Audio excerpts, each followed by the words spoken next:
So one of the exciting things about Reliquaries was this was just a blank slate. With the Terrain Kickstarter, we have a pretty locked in theme, right? This was like, we could do anything. Well, there's still limitations, but it definitely is less limited than other Kickstarters, if only because the geometry doesn't have to be as modular. We knew that we had to do a Dwarven theme.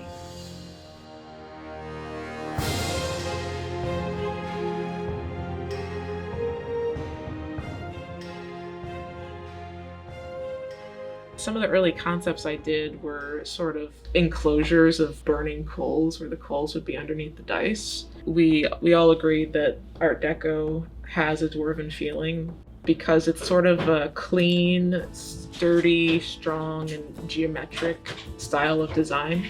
The web of artistic influences on this is like so all over the place. Elliott did these kind of diamond buckles. Eli makes this hourglass thing that ties it all together that bubbles back out to the griffin. I had originally thought to do this for the Elven theme. The team thought it fit more with the Dwarven theme, making it a little more angular, a little more Art Deco. The little bit on the front here was influenced by the ram pillars and the anvil that the dwarf has.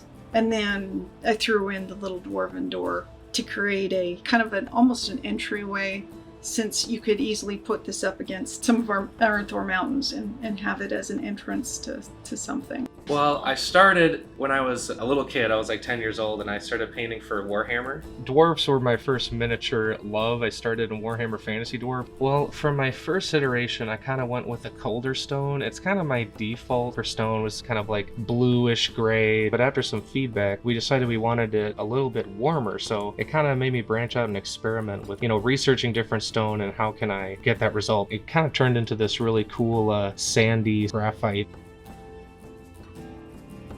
The most difficult part of the ram pillar was trying to get symmetry. There's probably easier ways I could have approached it, but none of that occurred to me until I was finished. I mean, the other difficult part was that I had to sculpt it twice because it melted in transit the first time. I don't know, sometimes you sculpt something twice, it comes out better the second time.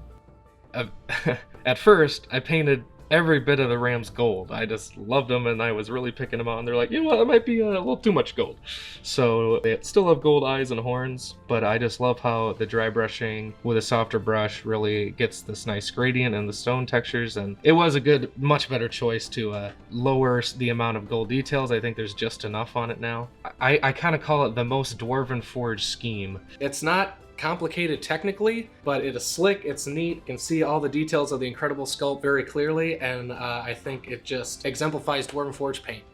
If the ram pillar were to empower your dice, I think that it would make the dice super stubborn. It would refuse to roll low. It would just keep rolling itself until it got a good result.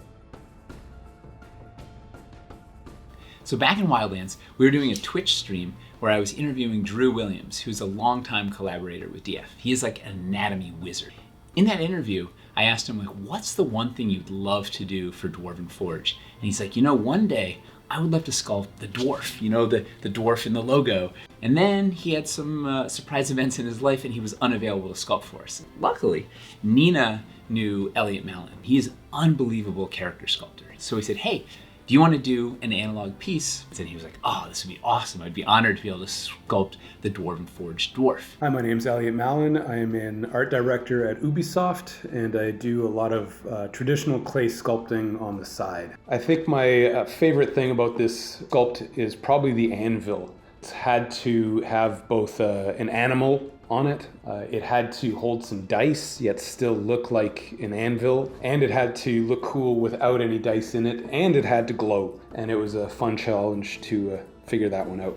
Another really cool detail on the dwarf was his hammer. So we had a big debate, what's the hammer of a master smith? Let's ask the community. So we reached out to Gil Ramirez, who's a well-known D&D playing blacksmith. Said, what kind of hammer would a master smith be using? And he sent us all these reference photos of this hammer that he crafted himself. We took some creative liberties and fantasied it up a little bit, but had this unbelievable real reference of this is a handmade hammer made by a master smith, so we could have that authenticity.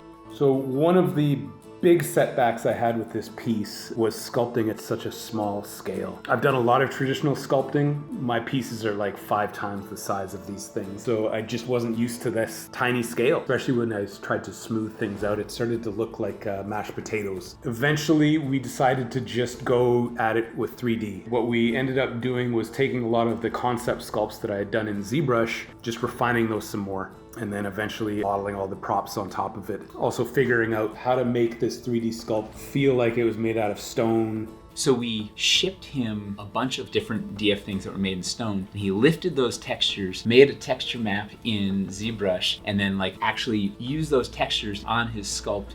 I was just doing the base, and we wanted to kind of tie that into our classic dungeon terrain. So our style of heavy, well-made stone. It's sort of a lozenge shape that repeats through the dwarf theme that felt very dwarven. It's got some hard edges to it, but it's not boring and square. It's got a little more going on. Kind of focusing into a central point under the magical anvil where the main design is. Just making that nice and crisp, like to feel like the work of a master stonemason to support this mighty sculpture.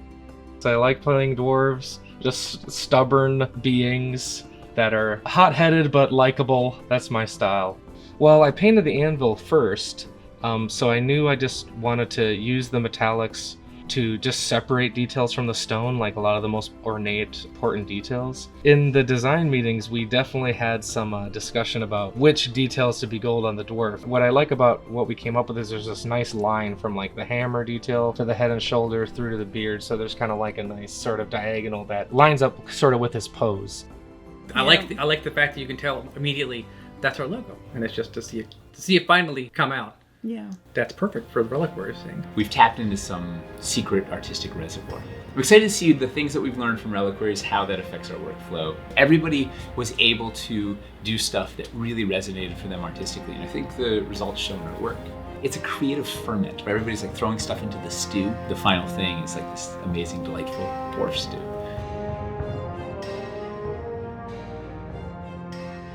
Dwarves rock! I freaking love dwarves!